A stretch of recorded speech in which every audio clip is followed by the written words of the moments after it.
Paz do Senhor Jesus. Abra, por favor, a sua Bíblia comigo. Apocalipse, capítulo de número 3. Apocalipse, capítulo de número 3. Versículo de número 11. Eis que em breve venho. Guarda o que tu tens, para que ninguém tome a tua coroa. Amém? Muito obrigado. Assentai-vos, por favor. Irmãos, esse tema me marca, impacta minha alma, porque me ensina o valor de se guardar. Guardar na Bíblia tem alguns significados que pode fugir da compreensão de alguns, devido às atualizações de vocabulários ou expressões culturais. Até porque a Bíblia não é um livro de agora, é eterno, mas teve um contexto cultural para ser escrito. Então, guardar na Bíblia tem o sentido de esconder, valorizar, não esquecer, dar valor, esconder, proteger, não esquecer. João está numa ilha chamada Patmos, a ilha de Patmos, situada no mar Egeu, isolado de tudo e de todos, trabalhando numa situação complicada entre os mineiros, Minas. Naquele lugar difícil para onde eram enviados os homens que desagradavam o império, está um homem de Deus. E ali ele tem acesso aos céus, porque o imperador o afasta da igreja, devido à sua influência apostólica. Ele esteve frente a frente com Jesus. Ele andou com Jesus, ele tocou em Jesus. Então esse homem tinha muitas experiências que, quando compartilhadas, firmavam a fé dos cristãos. Mas Domiciano se autodiviniza, se declara Senhor, Deus, querendo ser adorado. E João ensinou a igreja a não se prostrar diante de outro a não ser Jesus. Como os irmãos sabem, o pecado do líder é o líder dos pecados. E o bom comportamento de um líder é o líder de outros comportamentos. Então eles quiseram impedir a devoção da igreja a Cristo, prendendo João, calando João, porque a cidade de Éfeso estava sendo impactada pela mensagem apostólica de João e pela mensagem madura de João. Então eles disseram: tiremos João da cidade e coloquemos João numa ilha. E enquanto João está ali, isolado de tudo e todos, Jesus aparece a ele. E enquanto o império dizia: calamos a voz do pregador, o céu disse: eu usarei os olhos e as mãos do pregador. Porque enquanto ele está na ilha, Jesus lhe disse: o que vês? escreve. Então, silenciaram a voz com a distância, mas as mãos de João ainda podem escrever. E os olhos de João, eu estou ficando sem retorno aqui, se puder me ajudar. Os olhos de João conseguiram ver, e as mãos de João conseguiram escrever o que até hoje nos edifica, o que até hoje nos ensina. E Deus, através de João, tem uma mensagem para cada igreja, em cada lugar, em cada cidade. Para cada igreja, conforme sua necessidade, Jesus envia uma palavra, conforme as características culturais daquele ambiente. Jesus enviou, obrigado, o som agora está bom. Jesus enviou uma palavra. No capítulo número 3, começa uma mensagem à igreja de Deus, num lugar, numa cidade chamada Sardes. Um ambiente de orgulho fez com que o povo de Deus, naquela cidade, também se tornassem orgulhosos. Simplesmente viviam de aparência, e Jesus os corrigiu através da mensagem escrita. A partir do versículo de número 7, a palavra é direcionada à igreja de Deus em Filadélfia, onde esta cidade tem um bonito nome por causa do imperador que dedica essa cidade, o nome dessa cidade, ao seu irmão. Que Filadélfia vem de fraternidade e irmandade. Nesse sentido de uma igreja, numa comunidade e não tribo, porque tribo todos pensam de só um modo, se vestem de só um modo, falam de um mesmo jeito e sempre os mesmos costumes. Comunidade é um povo que sabe viver entre os diferentes. Então a igreja começa e continua assim. Pessoas diferentes que conseguem se entender, apesar das diferenças raciais, culturais e de origem. Essa igreja tem a base da comunhão.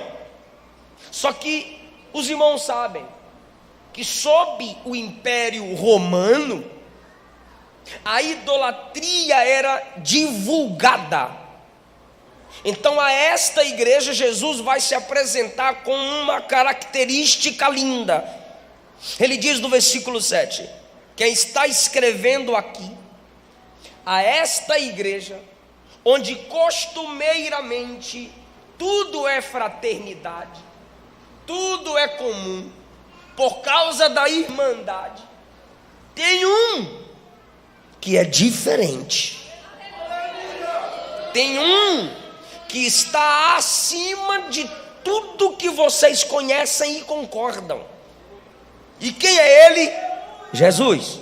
Ele diz no versículo 7, estas coisas diz aquele que é santo.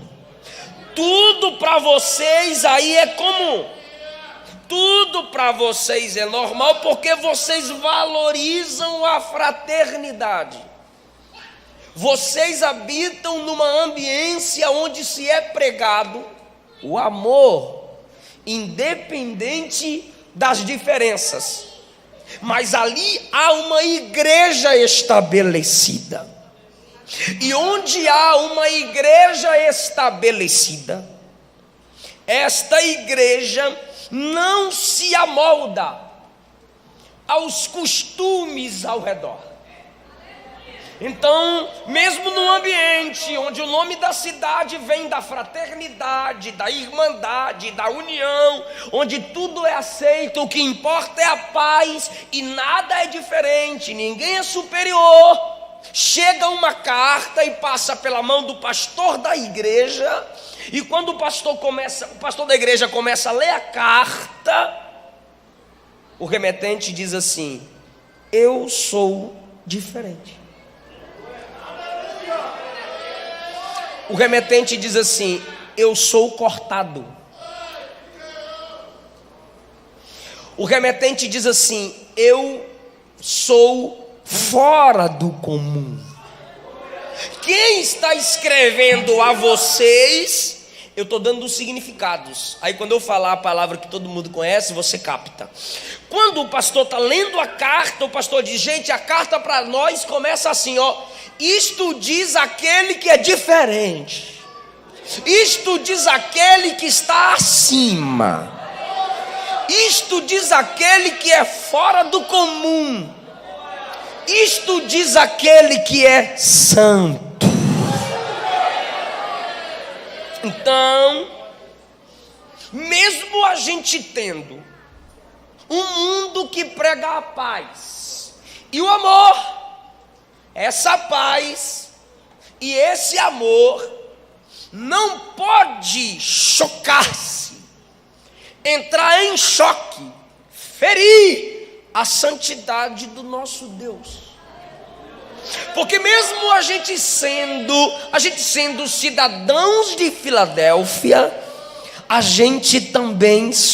nós também somos cidadãos do céu. Então a igreja, ela tem uma dupla identidade. Ela está em Filadélfia, onde eu preciso sim valorizar a paz, mas quando se trata de ferir a santidade do meu Deus, aí a gente começa uma guerra, porque para ter paz tem que ter guerra. Então Jesus se apresenta à igreja e diz: aí tudo é comum, mas eu sou santo, eu sou fora do comum.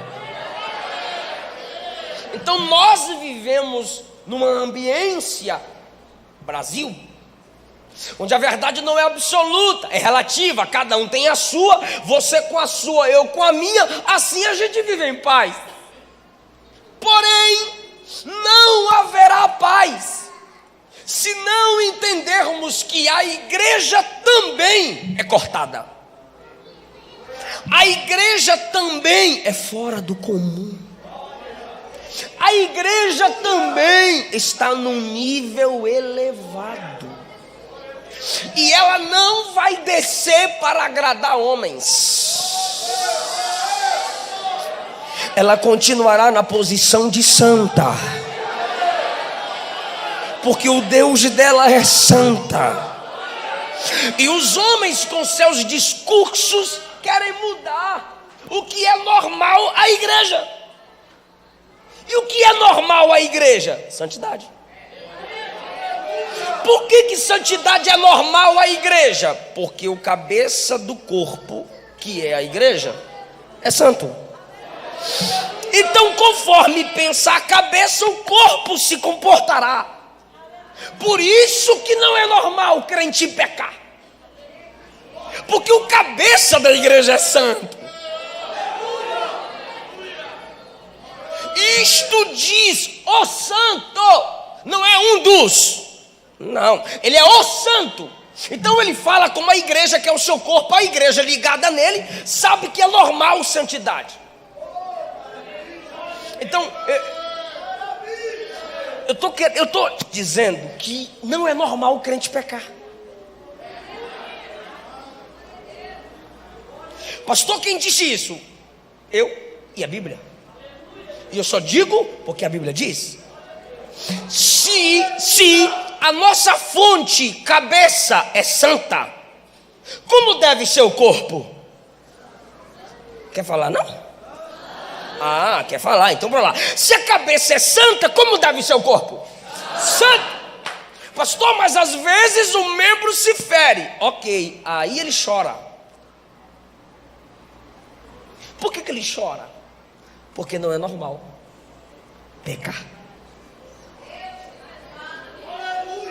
Por que confessa?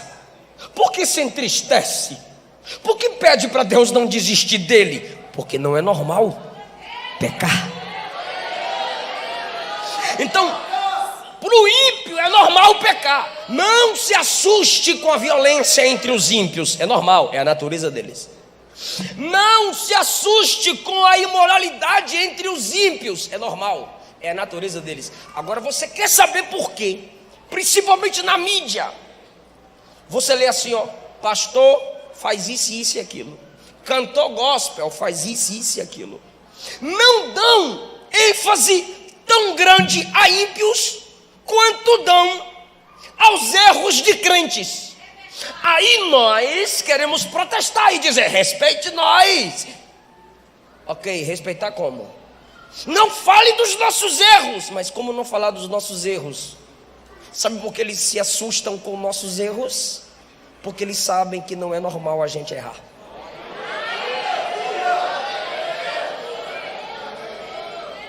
O mundo sabe que crente não xinga. O mundo sabe que crente compra e paga. O mundo sabe que crente não faz sexo antes do casamento. O mundo sabe que crente não bebe. O mundo sabe que crente não usa droga. O mundo sabe que moça crente veste roupa de crente. O mundo sabe que rapaz crente se veste como homem. O mundo sabe que casal de crente não trai.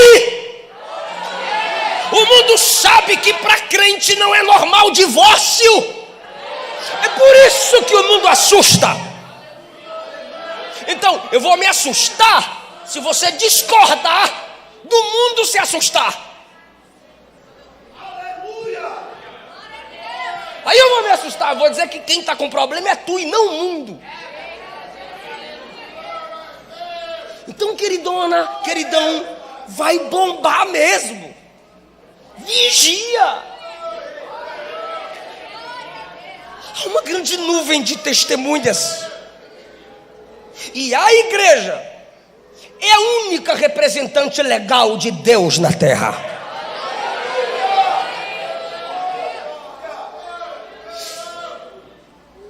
Estas coisas diz aquele que é santo e que é verdadeiro. Ou seja, não há outro como eu. Ninguém fala como eu falo. Todos são ecos. Eu sou a voz. Há muitos irmãos, mas de todos ele é o unigênito. Por que Deus enviou o seu filho unigênito e não primogênito? Porque primogênitos perdiam a herança. O Antigo Testamento está cheio disso. Mas o unigênito, primogênito é o primeiro, unigênito é único. Por isso ele começa o Apocalipse dizendo, eu sou o alfa e o ômega. Ele está dizendo, eu sou o primeiro e o último.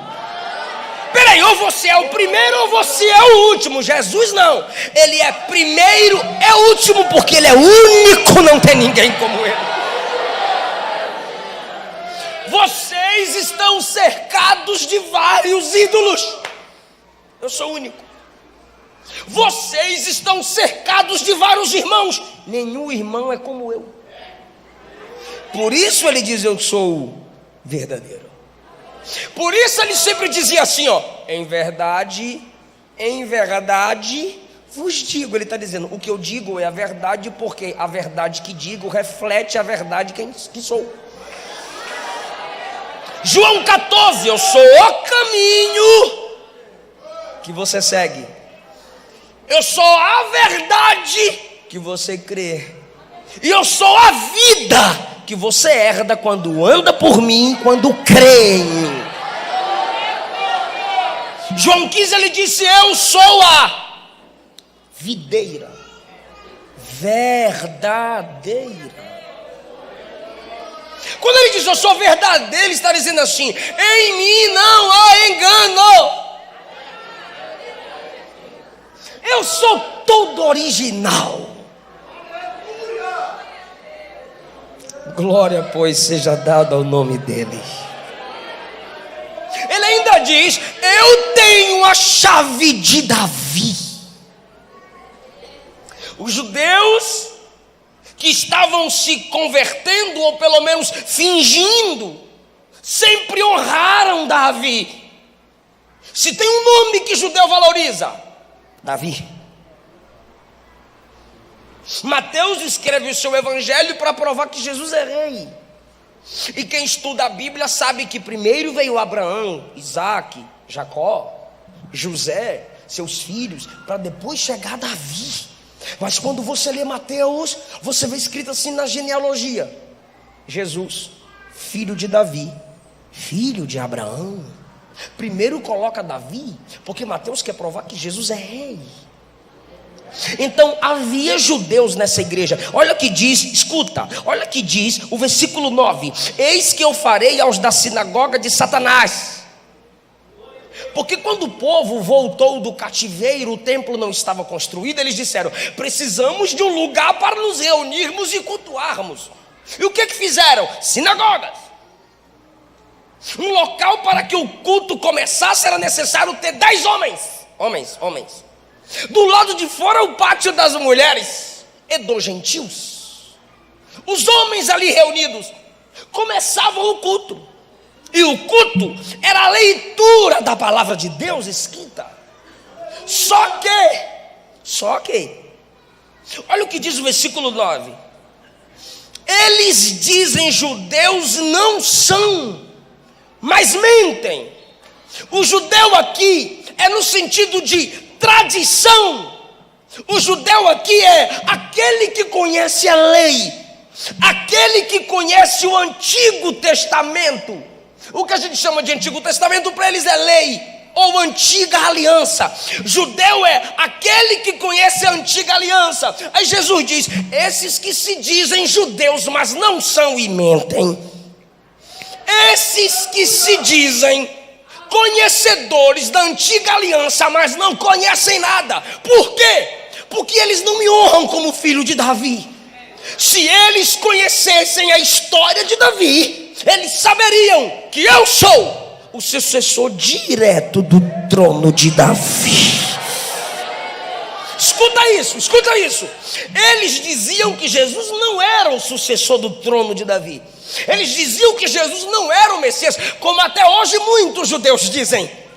Aí Jesus diz assim: eles é que não são judeus, eles mentem. Eu sou o verdadeiro, eles mentem. Ou seja, tem gente que está pegando. Eles querem distorcer a palavra sobre mim, porém distorcidos são eles. Não há engano em mim. É o que Jesus está dizendo. Eles mentem. Se dizem conhecedores, mas não são. Aí Jesus diz assim: eu tenho a chave de Davi. O que é chave? A autoridade para abrir e fechar. Eu tenho a chave de Davi. O que é que Davi fez? Escute isso. Davi fugia. E por onde Davi fugia, ele ia conquistando territórios. Por isso que nenhum exército nunca venceu Davi. Pergunta para mim por quê? Porque Davi conhecia qualquer buraco que o inimigo poderia se esconder. Então quando o inimigo pensava: vou me esconder aqui, Davi diz: o caminho que ele está tomando, ele vai se esconder em tal lugar, manda exército para lá. Pronto. Ninguém fugia de Davi. Então Davi era conquistador de territórios. Aí Jesus diz: eu tenho a chave de Davi. Como Davi fez, eu continuo o quê? Conquistando territórios. E não há inimigo que se esconda do meu olhar, porque eu conheço tudo. Eu tenho a chave de Davi. Ou seja, Davi vai gerando filhos. Davi, Salomão, Roboão, até chegar Jesus. Jesus é descendente de Davi. Então ele olhou do céu à terra e disse: eu escolho essa família, essa tribo para vir como homem e herdar o trono de Davi. Ok, mas aqui Davi vai gerando filhos e via Salomão, Roboão, todos, a maioria vão pecando, vão adulterando, vão caindo na idolatria. Quando chega no livro do profeta Jeremias, você precisa muito prestar atenção nisso aqui. Quando chega no livro do profeta Jeremias, o profeta olha para o rei Jeoiaquim e diz assim: na sua descendência não haverá mais rei, porque a sua descendência a partir de agora é amaldiçoada. Aí quando você estuda a genealogia de Maria e a genealogia de José, que está em Mateus 1 e em Lucas, você percebe que a genealogia em Lucas é de baixo para cima, e de Mateus é de cima para baixo. E na genealogia de José está Jeoiaquim. Então em Jeoiaquim houve a maldição. Só os jovens, moças e rapazes que estão entendendo a palavra, digam amém. Então na genealogia de José está Jeoiaquim. Então José também é descendente de Davi. Então via Davi, vem Salomão, vem Roboão, vem os filhos de Davi aqui reinando. Quando chega em Jeoiaquim no tempo de Jeremias, há uma palavra de maldição lançada: na sua descendência ninguém assumirá um trono. Aí chega em José. É por isso que Jesus não nasce da relação sexual entre Maria e José, porque José está debaixo de maldição. E a maldição foi: na sua descendência não haverá rei, na sua descendência ninguém assumirá o trono. Mas a profecia é que Jesus seria o filho de Davi. E por que quando chega em Jeoiaquim tem essa maldição? Aí Jesus vem, mas não nasce da concepção natural entre um homem e uma mulher, senão Jesus também nasceria debaixo de maldição. Só que enquanto o diabo e todo mundo olha Jesus vindo por Salomão, Roboão, Jeoiaquim a José, não vai ter como crer que ele tem a chave de Davi. Por quê? Porque ele não é santo? E essa genealogia está toda suja e amaldiçoada. Aí ele não nasce da relação entre José e Maria. Só que Maria também é descendente de Davi. E Maria não vem nessa genealogia aqui de cima. Maria vem por outro filho de Davi, Natã. E Natã não foi rei. Ninguém ligava para Natã. Sabe o patinho feio? Tipo, aqui está Salomão e aqui está Natã. Salomão tomava iogurte. E Natã, bebe café. Salomão, danoninho. E Natã, caldo de cana. Vou machucar uns goianos aqui. Salomão, maçã. E Natã, pique. Rapadura. E Natã, pique. Ou seja, eu estou usando aqui uma ilustração de desprezo. O próprio diabo não se importou com essa genealogia via Natã. Está preparado para dar glória? Aí aqui Salomão, Roboão, Jeoiaquim, todo mundo grande, todo mundo top das galáxias. E o diabo investe aqui eles caem, vem José debaixo de maldição. Só que Davi teve um filho que ninguém se importou. E via Natã, Davi não teve nenhum rei. Via Natã, a genealogia vai crescendo, a descendência vai chegando. Aí chega Isaías capítulo 7. A virgem conceberá e dará à luz a um filho, e o nome dele é Emanuel. O diabo perturba, porque o diabo não é onisciente. Como assim virgem conceber? Eu tentei manchar Sara lá atrás. Eu vi manchando Raabe. Eu vi manchando tudo, a mãe de Davi. Eu vi manchando tudo. Só que via Natã não tem nenhum rei. Aí nasce Maria via Natã. Aí de Maria vem Jesus. Então Jesus vem de Maria, que na descendência dela não tem nenhum rei antes, só Davi. Então Jesus, vindo de Maria, é o sucessor direto do trono de Davi. Só que os judeus olhavam só cá em cima. E Jesus diz: vocês não se lembraram de Natã. E eu via Natã. Eu tenho a chave de Davi. Aleluia! Assim como todos temiam Davi, todos devem temer o meu governo. Assim como o melhor reino em Israel foi o reino de Davi, o melhor reino é o meu. Eu estou falando de Jesus. E tem gente que se alegra quando o pregador fala de Jesus. Então eu estou explicando o remetente, a apresentação do remetente. Eu sou santo, eu sou verdadeiro, eu tenho a chave de Davi. Aquele que abre e ninguém fecha, fecha e ninguém abre. Ele está dizendo: eu controlo, eu domino, eu sou soberano. Quando você chega em Apocalipse capítulo número 5, o que que tem? Escuta, quando você chega em Apocalipse 5, o que que tem? Um livro selado na mão do Pai, e ele está lá. João diz: ninguém pode abrir o livro fechado. Um anjo forte fala com João: quem é digno de abrir o livro e desatar os 7 selos? Se eu fosse João, eu diria: tu não é forte, abre tu. Aí o anjo ia olhar para mim e dizer assim: eu sou forte, mas não sou digno. Aí João vê milhares e milhares de anjos cantando. Se eu fosse João, eu olharia para milhares e em vez de chorar, porque João chora, irmão, para chorar é uma luta. Aí milhares e milhares de anjos cantando, eu ia olhar para milhares e milhares de anjos cantando e diria: vocês são muitos. Vai lá na mão do Pai e pega o livro. Eles diriam: somos muitos, mas não somos dignos.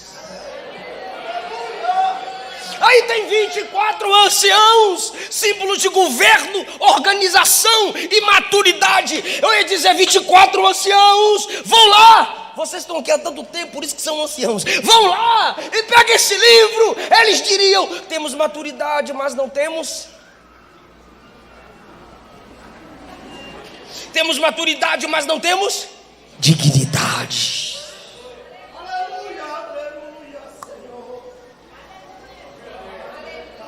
Aí João diz: já que aqui tem força, tem quantidade, tem maturidade, mas não tem dignidade, pior eu vou chorar. Aí enquanto João chora,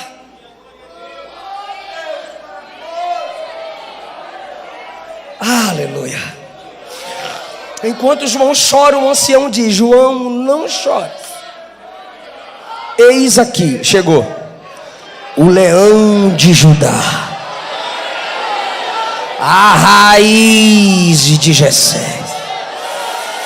Quem é Jessé? Pai de Davi, o descendente de Davi, que venceu. Não adianta ser forte, tem que ser vencedor.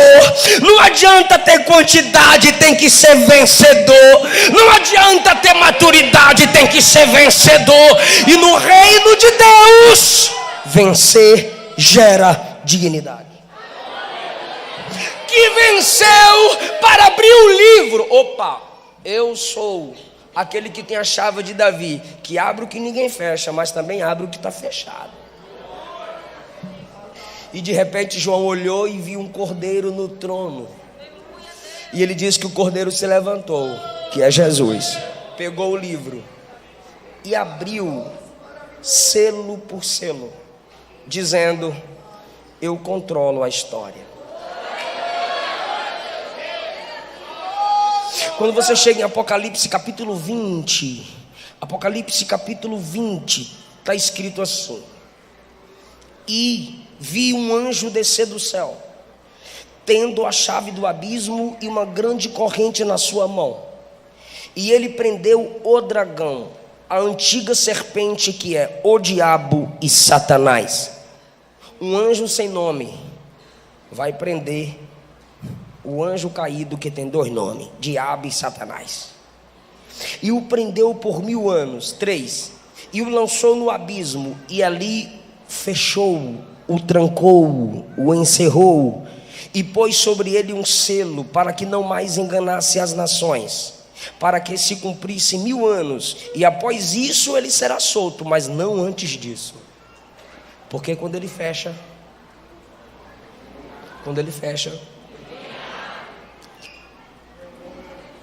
então você entendeu que por autoridade de Deus o anjo fecha o abismo, e durante 1000 anos nem o diabo pode abrir o abismo, porque o que ele fecha, ninguém abre. Só que aí 1000 anos depois, versículo 7, quando se completarem os 1000 anos, Satanás será solto de sua prisão. Então imagine os crentes lá no milênio. Não sai não, capeta, fica aí, tá amarrado, tá trancado, fica aí. Mas foi Jesus que abriu, irmão, o sepulcro, o abismo, e ninguém mais pode fechar. E ele sairá e enganará muitos, porque o que ele abre, ninguém fecha.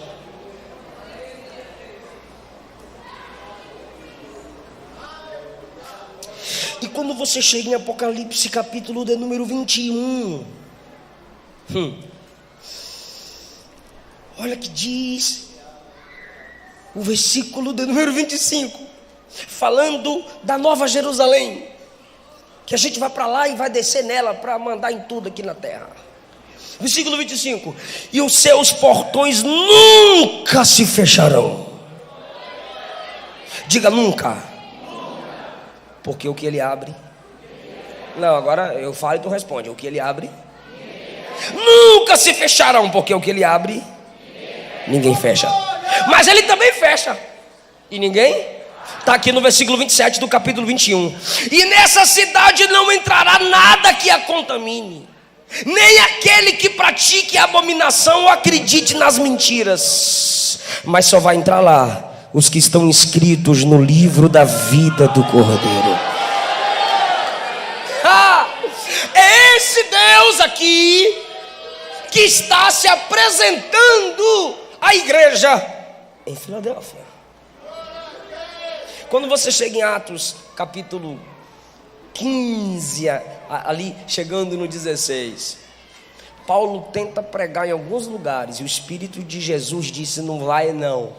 Mas eu sou pregador, mas não vai não. Mas eu quero ganhar almas, mas não vai não. Porque quando ele fecha, ninguém abre. De repente ele tem uma visão, alguém dizendo assim: passa a Macedônia e nos ajuda. Ele diz: ó, Deus mandou nós ir para a Macedônia.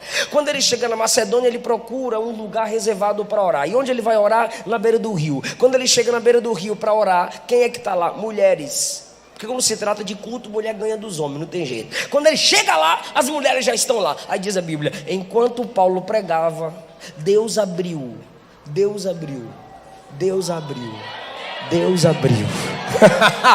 Fecha a porta dos lugares e abre o coração de uma mulher, Lídia. E quando Deus abriu o coração dela, ela e a família foi salva. Ela e a família se tornaram os primeiros crentes da igreja em Filipos. Ou seja, ele fechou a porta e Paulo não pregou. Mas quando ele abriu a porta, ninguém fechou. Lídia e a família foi salva. Porém, ele mostra para Paulo que quando o homem fecha a porta, ele... Prenderam os homens de Deus, e à meia-noite o Senhor envia terremoto. Todas as portas se abriram, porque o que o homem fecha, Jesus abre. Então pega essa palavra que Deus me manda dizer a alguns aqui: o que Deus fechar, homem nenhum, nem Satanás poderá abrir. Mas quando Deus abrir, nem homem nem Satanás poderá fechar, porque Ele é o soberano da igreja. É esse Deus que eu sirvo, é esse Deus que adoramos, e é esse Deus que eu gosto de pregar. Ele diz no versículo 8: eu conheço as suas obras, porque a igreja tem que ter obra. Olha o versículo 8: eis que tenho posto diante de ti uma porta aberta, e nenhum homem pode fechar. Porque tens pouca força, mas tem guardado a minha palavra, e não negaste o meu nome. Tem pouca força, mas tem a palavra e tem o nome de Jesus. Versículo 9 eu já falei, os homens da sinagoga de Satanás. E o Senhor diz assim: farei com que venham e reconheçam prostrado aos seus pés que eu amo vocês. Diga: Jesus nos ama. 10, porque você guardou a palavra da minha paciência, eu também te guardarei. Mais uma vez a palavra guardar. Da hora da tentação que virá sobre todo mundo. Aí no 11 ele diz: eis que em breve venho, guarda o que tem, guarda o que tem, guarda o que tem. Então aqui eu tenho 3 coisas para dizer que você precisa guardar, e eu encerro a mensagem. Primeira coisa que você precisa guardar, primeira coisa que você precisa valorizar, é o anjo da igreja. Guarda o que? Para de graça. Guarda o que? Tem. Aí a carta começa assim, ó: ao anjo da igreja. O Senhor diz assim no livro de Jeremias: eu vos darei. Foi eu. Eu vos darei pastores segundo o meu coração. A igreja não é dada a líderes. Líderes são dados por Deus à igreja. Aí eu te pergunto: o que se faz com presentes? Se guarda, se valoriza. Porque tem presente que guardar é desvalorizar, né? Então se valoriza. Não esquece. Ao anjo da igreja que está em Filadélfia, lá Deus estabeleceu um líder, lá Deus estabeleceu um pastor. Aí no versículo 11 diz: guarda o que tem. O que aquela igreja tinha? Um anjo. E o que aquele anjo fazia? Ao anjo da igreja que está em Filadélfia, escreve. Então a mensagem, antes de chegar na igreja, passava na mão do aleluia. Com esse aqui eu tenho liberdade, é meu aluno lá na passava na mão do anjo da igreja, passava na mão do pastor. Ou seja, o pastor pegava a carta e lia para a igreja. Por isso que quando você lê Apocalipse capítulo 1, versículos 2 e 3, mais ou menos por ali, você vê escrito assim, ó: bem-aventurado aquele que lê. E aqueles, plural, bem-aventurado aquele que lê, o pastor, e aqueles que ouvem, a igreja. Porque nem todos tinham acesso à Bíblia como todos temos hoje. Então o pastor lia a carta, e a igreja sentadinha escutava o que estava escrito na carta, lida pelo pastor. Então ela era obrigada a valorizar o pastor, porque toda a carta passava pela mão do anjo, e sem um anjo não ia ler a carta. Então uma igreja precisa guardar seus líderes. Eu sou co-pastor em um campo aqui em Goiânia. O meu pastor pode me dar uma ordem que vai me deixar com raiva, mas eu tenho que obedecer mesmo com raiva, porque acima do sentimento está a obediência. Mas essa raivinha minha não me dignifica a chegar no corredor da igreja e criar contendas. Essa raivinha minha não me dá o direito de, enquanto volto para casa, e falar mal do meu pastor e meu filhinho escutando. É por isso que tem adolescente, filho de crente, que odeia a igreja, porque os pais saem do culto falando mal dos seus pastores. Então o paizão se acha o herói. Eu falo mesmo, meu filho está vendo aí que eu falo mesmo. Não, na realidade você é um fracasso, porque você seria herói de verdade se você procurasse o pastor e falasse para ele. Então você é covarde, porque fala por trás e alimenta mágoa no coração de seus filhos. Guarde seu líder. 1 Tessalonicenses capítulo 5, versículo 12: honrai aqueles que vos presidem e trabalham entre vós.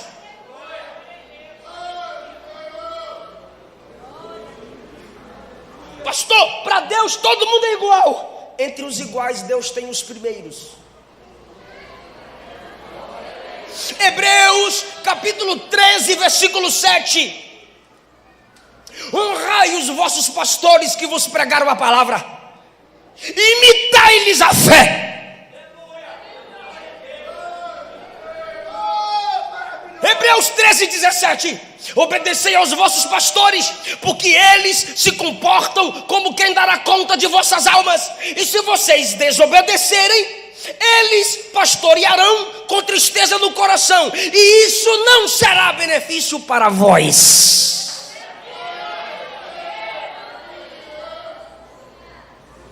Então, guarde o que você tem. O que a igreja tem? Liderança. Está na moda esses reformodinhas, esses frustradinhos ministerialmente, esses neocalvinistas, esses fofoquitas de igreja, e abrir um canal no YouTube para criticar pastor.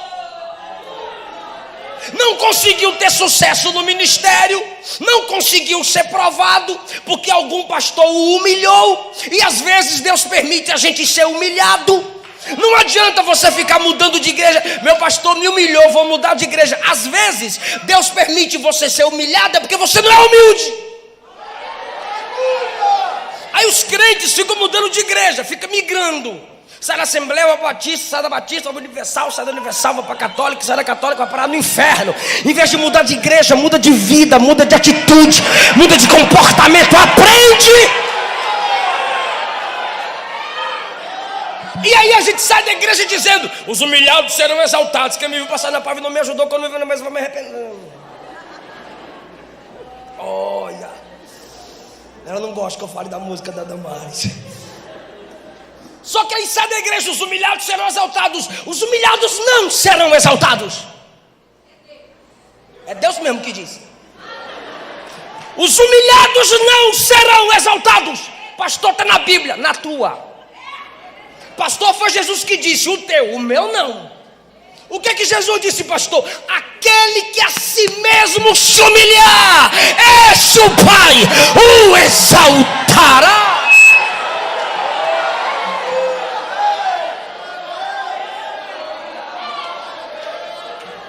Até agora eu não pedi para tu dar glória a Deus. Se humilha aí e fala: glória a Deus.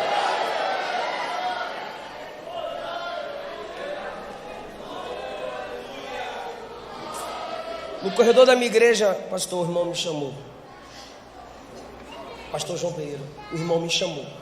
Pastor Darlan, tal, e falando mal do pastor. E no corredor da igreja, e crente passando para lá e para cá, e toda hora eu via que as irmãs fofoquitas passavam, que toda igreja tem as irmãs fofoquitas. E aí ele falando aqui, e aí eu colocando a mão no bolso, e ele descendo a lenha, ele descendo a lenha, eu fui no contato, tô ouvindo, pastor, Darlan, você tá ouvindo, pastor? Tô, pode falar, meu filho. Precisa lá? O fulano aqui quer falar com o senhor. Eu falei: quer? Eu vou passar para ele aqui. Ele confundiu, não é o senhor, não. Nunca mais. Para mim não fala, não. Eu não sei onde eu li isso. Se Pedro fala mal de João, você conhece mais Pedro do que João. Entendeu não, né? Eu também não entendi, vou falar de novo. Vou falar de novo. Aqui é você. Aqui é Pedro. Não, aqui é ele. Aqui é Pedro e tu é João. Amém? Ele, Pedro, João. Se Pedro fala mal de João, para ele está conhecendo mais sobre Pedro do que sobre João.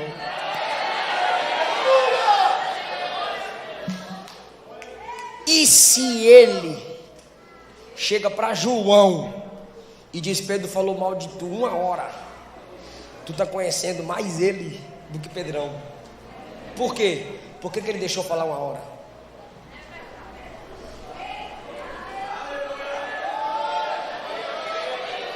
Nem vou pedir para dar glória, né? Ao anjo da igreja que está em Filadélfia, guarda o que tens. Então Filadélfia tinha um pastor, Filadélfia tinha um líder, Filadélfia tinha um anjo. E seu anjo, seu pastor, precisa ser guardado. Segunda coisa que eles deveriam guardar: tu tens pouca. Fala, força. A força está pouca mesmo, irmão.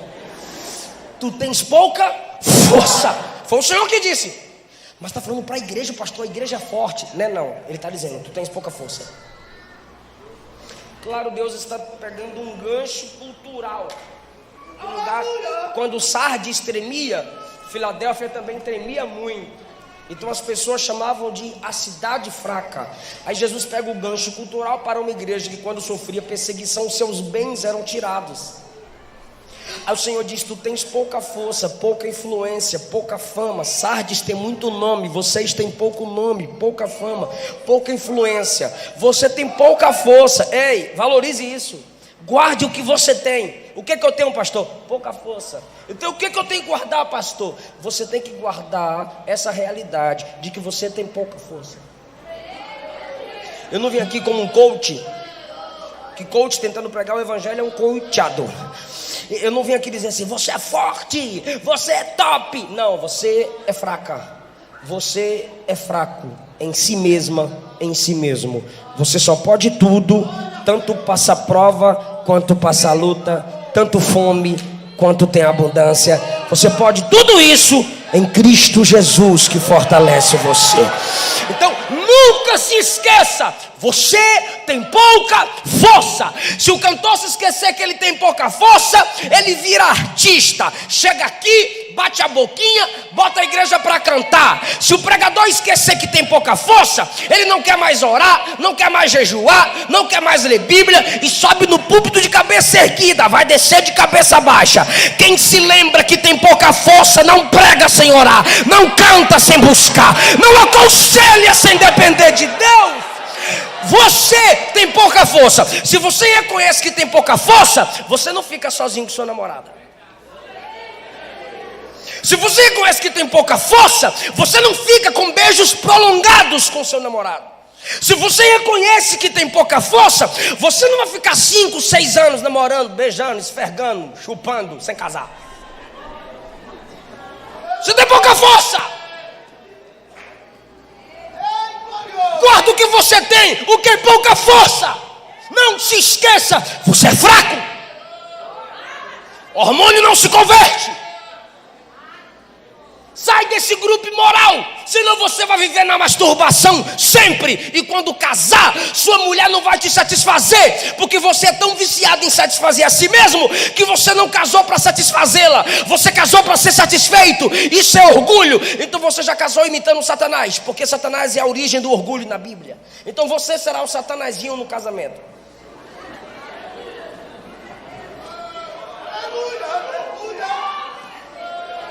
Você tem pouca força, não fique sem congregar. Vou virar um desigrejado, é desviado. Você não vai aguentar. A Bíblia diz, não deixeis de congregar, mas congreguem para fortalecer uns aos outros. Só tem força quem congrega. Você tem pouca força. Ou seja, o que é ter pouca força, pastor? Reconheça as suas fraquezas. Qual a sua fraqueza? Pastor, eu sou explosivo. Então evita assuntos e pessoas que te estressam.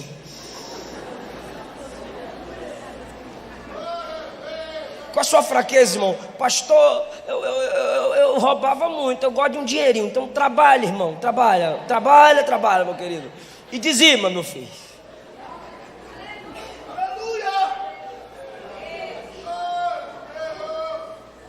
Fuja da aparência do mal. O jovem que reconhece que tem pouca força, ele não luta contra o outro para manter a própria santidade. Ele luta contra si para manter a santidade do outro.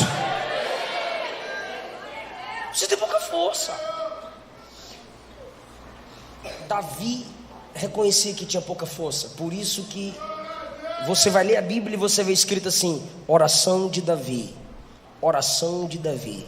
Porque Saul perdeu o espírito e continuou reinando. Mesmo sem o espírito, eu já tenho um trono. Davi foi diferente.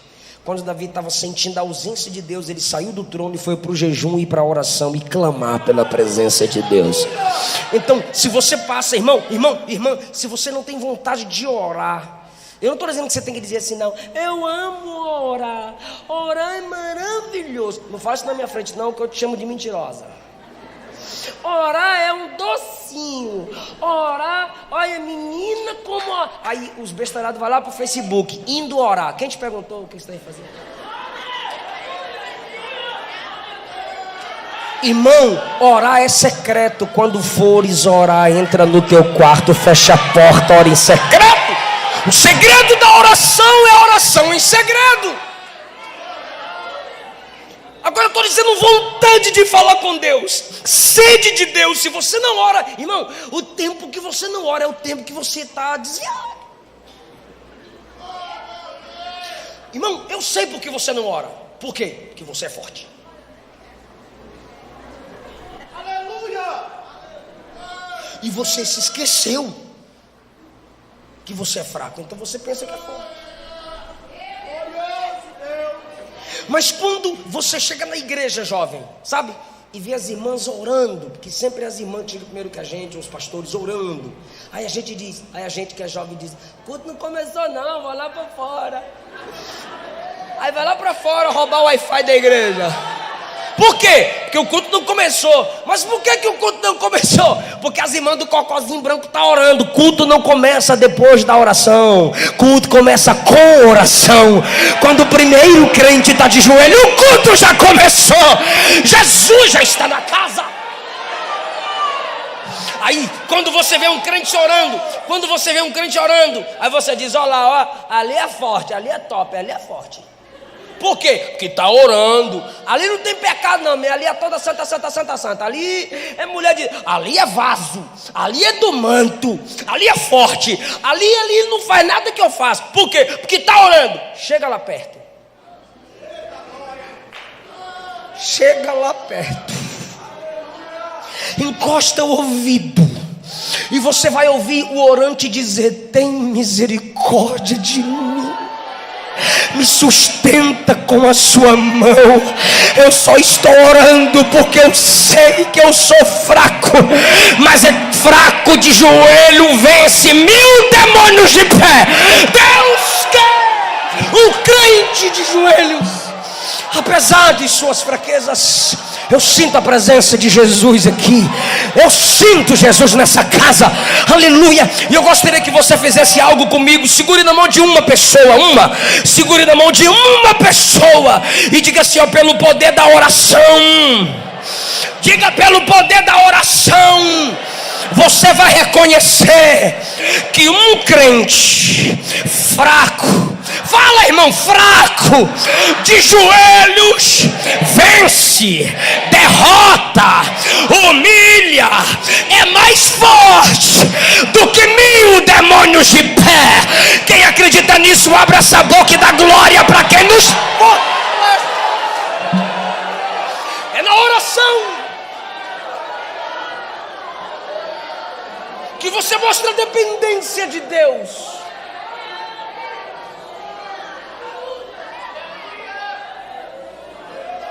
Guarde isso. Valorize isso. Eu tenho pouca força. Se eu começar a falar, eu explodo, então eu vou ficar calado. É minha fraqueza. Você tem que descobrir sua fraqueza e não ficar falando para todo mundo. Para de dar água para Satanás.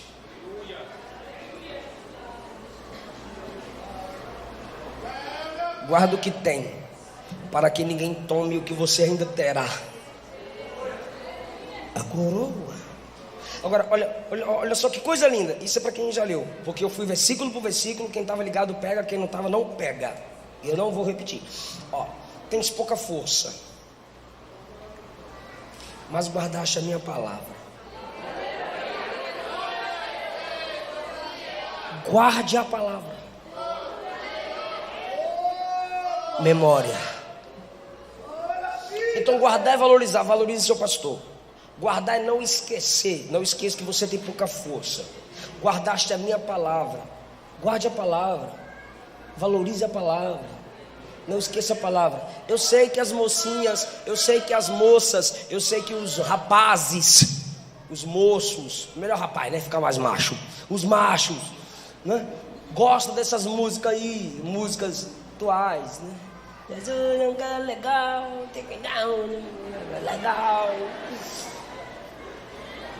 Valorize a palavra. O que essa letra está me dizendo? Pastor, não confunda teologia com poesia. Salmos, Jó, são livros poéticos e ao mesmo tempo teológicos. Crente é cheio do Espírito de Deus e tem o Espírito nele que anseia por Deus. Então só alimenta o Espírito do crente aquilo que honra Deus. Então você tem que olhar para as músicas e valorizar a palavra nas músicas. A Bíblia não diz para onde iremos nós. Não, Pedro disse para quem iremos nós. A Bíblia não disse passares pelo fogo. A Bíblia diz quando passares pelo fogo. A Bíblia não diz que quem tem promessa não morre. A Bíblia diz que muitos dos heróis da fé morreram sem terem o cumprimento, sem verem de perto o cumprimento da promessa. Porque a promessa em Hebreus 11 não era uma coisa para se ter, era um Cristo para se crer. Cristo era a promessa que eles não viram. Então eles morreram sem alcançar essa promessa. Pelo amor de Deus, você precisa entender que Deus não está precisando de adoração. Me adore, me dê glória para mim, senão eu fico tristinho. Não, irmão, Deus é exaltado sobre tudo. Se você exaltá-lo, Ele é Deus. Se não exaltá-lo, Ele continua sendo Deus. Valorize a palavra nas pregações. Não, valorize a palavra nas pregações. É porque tem pregação que é só ação humana, técnica humana, não tem Bíblia. Se não te alimenta, não escuta, cai fora, dá tchau, bloqueia, cancela a inscrição, pelo amor de Deus. Bíblia! O pregador está pregando, abra a Bíblia então, abre a Bíblia então. Irmão, quando você for ouvir o pregador e ele fala assim, ó, segura na mão do irmão, solta o fundo, fecha a Bíblia, coloca no banco. Já é uma bestalhada.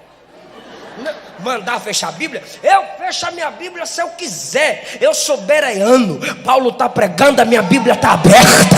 Aleluia! Eu quero palavra. Irmão, valorize a palavra. Mas você não tem que valorizar só a palavra que ouve. Valorizar a palavra também lê. Está entendendo? Tem que ler. A maioria de nós diz assim: eu tenho a Bíblia, eu tenho no celular. Irmão, mas está dizendo que está lendo a Bíblia aqui, ó. Mas o WhatsApp faz. Aí fecha a Bíblia e vai lá no WhatsApp. Aí bate papo com um, bate papo com o outro. Então a mensagem foi fechada para se ler as mensagens de que não pode mudar a sua vida. Então o Deus que estava próximo de ti, na palavra, pode olhar na Bíblia no seu aplicativo, a Bíblia no seu celular, vai estar lá assim, ó, plano de leitura. Aí você clica no plano de leitura, o Antigo Testamento inteiro em 3 meses, por exemplo, tem lá esse plano de leitura. Aí quando você clica no plano de leitura, de ler o Antigo Testamento em 3 meses, ele vai dizer assim, ó, leia no livro físico. Espera aí, eu tenho um aplicativo, está no meu celular, e o aplicativo está me mandando ler no livro físico, porque o próprio aplicativo reconhece que tu vai ficar curioso com as outras coisas. Então você vai perder o foco. Não vem com essa. Então você precisa ter o livro físico. Ei, coloca como o teu travesseiro. Muitos jovens pedem para mim: pastor, dá dica aí para pregador, pastor, dá dica aí para pregador. A dica que eu posso dar é aquela que eu vivi. Hoje eu tenho 30 anos, eu comecei a pregar a palavra com 5. Tem uma semana que eu perdi minha avó, e minha avó abria a Bíblia para ler comigo. Eu lia e eu ia repetindo o que ela lia. Numa certa manhã ela estava lendo Mateus 3, e eu vi uma chave verde que se movia na Bíblia dela. Ainda lembro uma Bíblia preta com zip, e essa parte do zip era vermelho, um tecido vermelho com um zíper no meio. Minha avó nunca leu livro nenhum, a não ser a Bíblia. Qualquer outro livro que você colocasse na mão dela, ela não leria, mas a Bíblia, uau. Só pentecostal crê nisso, reformadinho não crê não. Aí quando ela estava lendo lá Mateus 3, eu vi a chave, e eu como criança meti a mão na chave. Aí eu meti a mão, tinha a mão, Eliseu. Eu falei: a chave, vó. Está na porta, meu filho. Eu falei: não, vovó, a chave na Bíblia. Ela não tem chave, meu filho. Tira a mão. E ela continuou lendo. E eu vi a chave de novo. Eu coçava o olho, mas a chave estava lá. Aí eu meti a mão para pegar a chave. Aí, irmão, pentecostal estressado, ou presta ou não presta. Ela prestou. Ela disse: então se achava que tu está lendo? É porque Deus quer abrir a porta da palavra para você. Lê. Pastor, eu comecei a ler Mateus 3. E naqueles dias apareceu João Batista pregando no deserto da Judeia: arrependei-vos, porque é chegado o reino dos céus. Porque este é o anunciado pelo profeta Isaías: voz do que clama no deserto, prepara o caminho do Senhor e endireitai as suas veredas. Esse camarada começou a pregar. João pregava no deserto da Judeia e dizia: arrependei-vos, tal, eu vos batizo com água para o arrependimento. Mas aqui, eu comecei a ler, e quando eu olhei para a vovó, ela já estava chorando. A partir daquele dia, meu sonho era ter uma Bíblia. E tinha o irmão Rui Barbosa. Lembrei, seu Rui. Ele era dono de uma livraria no centro da cidade. Eu ia lá, toda vez que eu ia no centro pagar alguma conta com minha mãe, eu pedia uma Bíblia, irmão Rui não me dava. Irmão Rui. Ele não me dava, amor, nunca te contei. Ele não me deu a Bíblia, amor. Mas aí eu fui numa conferência a Donep e ganhei uma Bíblia. Aí eu ganhei uma bicicleta. E eu pedia caronas quando a bicicleta era minha. Porque era 40, 50 minutos a pé para chegar na escola. Aí eu passava na rua: quem me leva? Eu levo, de bike eu levo, os colegas. Eu dizia: então você leva. Por quê? E eu ia lendo Bíblia, com a Bíblia no guidão, eu falo guidão, sou baiano. Vocês falam o quê? Guidão, é nóis. Aí eu botava aqui, ó, no guidão, ia lendo a Bíblia até chegar na escola. Prendia aqui com os braços por causa do vento, ia lendo Bíblia. Eu repeti a quinta série umas 3 vezes, irmão. Porque eu levava a Bíblia para a escola. Eu não aconselho ninguém a fazer isso. No intervalo eu ia ler Bíblia. Eu morei só em Brasília 10 anos, em cima da igreja P-Sul, P-Norte. O pastor da igreja era o pastor Gesiel, depois foi o pastor Gedalias. Chega lá e pergunte o que Eliseu fazia de meia-noite às 4 da manhã todos os dias. Eu li a Bíblia de joelho, porque eu ouvi uma mensagem de Gesiel Gomes dizendo que era necessário o pregador ler a Bíblia de joelho, para ele focar na oração e na palavra. Quando eu ouvi aquela fita cassete de Gesiel Gomes, eu comecei a ler a Bíblia todos os dias de meia-noite às 4. Acordava às 11, ia para o supletivo 1 hora. Depois que eu terminei o supletivo lá, fui trabalhar em Lava Jato. Então trabalhava no Lava Jato meio de semana e pregava o final de semana. Eu recebia minhas ofertas, eu economizava para comprar meus livros, montar minha bibliotecazinha. Guarde a palavra, valorize a palavra. Precisamos voltar a ler a Bíblia em casa. Esses dias eu tive que abraçar minha esposa e pedir perdão a ela. Eu dizia: você não está lendo Bíblia. Aí ela: amor, vai ler Bíblia. E a Luana ficava calada. Aí 4 dias atrás, eu estava lá no meu escritório. Aí eu peguei as 3 Bíblias da minha esposa. Eu tive que ir lá nela, abraçá-la e pedir perdão. A Bíblia dela toda marcada, toda riscada de Gênesis a Apocalipse. Eu falei: irmã, lê Bíblia, eu vou lá pedir perdão para mim. Acho que eu tenho que dar uma Bíblia nova para mim. Não tema riscar sua Bíblia. Estou riscando a boca de Deus. Que você é bobo, irmão. Risca, marca. Mas a minha Bíblia vai ficar velha. Bíblia velha, vida nova. Leia a Bíblia. Guarde a minha palavra, porque eu vou guardar você da hora da tribulação que há de vir sobre toda a terra. Quem pode levantar a Bíblia? A biblioteca do Espírito Santo. A palavra que se originou nos céus e foi escrita por homens inspirados pelo Espírito Santo. Se a Bíblia está no seu celular, levanta-se mesmo que eu não gosto, mas levante, está aí a Bíblia. É essa palavra que te dá força para vencer no dia mau. É essa palavra que te faz vencer as mágoas. É essa palavra que te ajuda a perdoar. É essa palavra que aumenta em você a sede pelo Espírito Santo. Esse é o livro que mais foi queimado pela Igreja Católica, mas é o livro que livra os homens do fogo do inferno. Esse é o livro que mais foi trancado, mas é o livro que mais quebra correntes da alma do homem. Esse é o livro de Deus. Fica de pé dando glória ao Deus da palavra.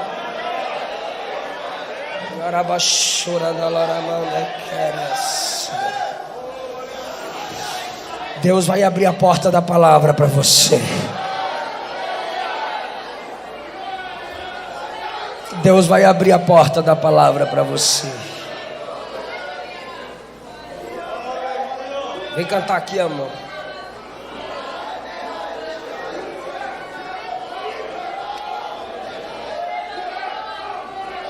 Glória, glória, glória, glória, glória a Deus.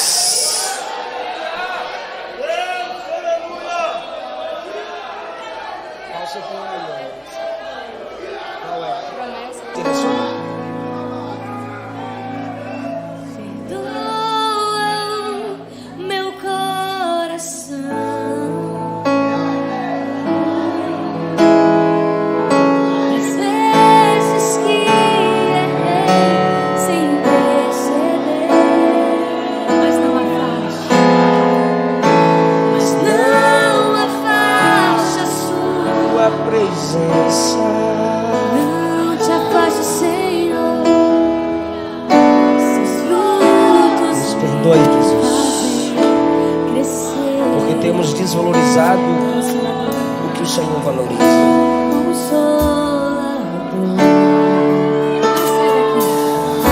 Não sai daqui. Meu peito dói. Peito dói, minha alma chora. Se o Senhor sair, consolador. Diga, mora em mim.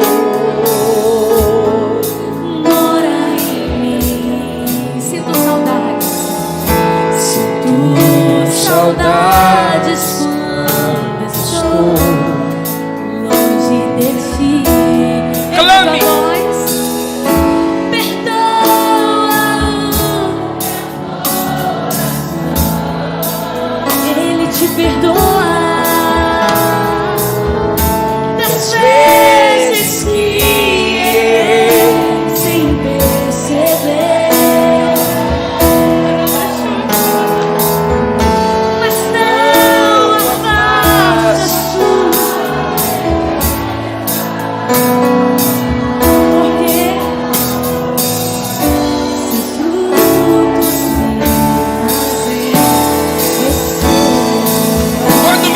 Se cansou.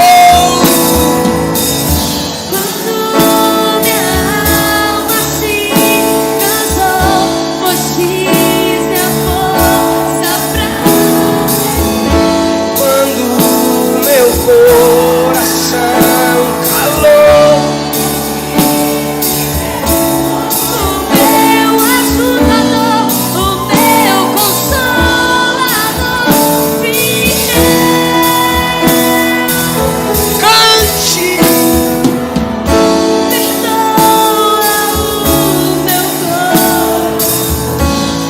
perdoa, Senhor, pela desonra aos nossos líderes, pela desonra à sua palavra, e por às vezes nos esquecermos que temos pouca força. Nos perdoe.